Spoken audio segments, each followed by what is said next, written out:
Hai una frase per furlan che al mancul una volta ta vite a ti han detto.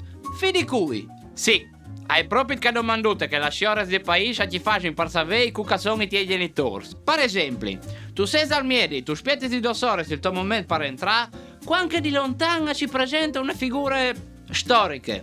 Vede tu pensi, egli queste volte non si stiampa. E via che il partito interrogatori. Di tu la tu frutto, trosagnato, ma c'è molti clamis tu? E quando tu pensi di aver finito di rispondere all'agente segreto in forza e al comando da Sbabes, ecco che arriva la domanda magiche. Fidi cui? Per nota di quando tu dichiate sa noce di tuo cugino e ci presenta il fradi dal copari di tuo barbe. Tutti approvino a spiegarti cucalè, ma tanto ti ha a fare in bombe dome una domande.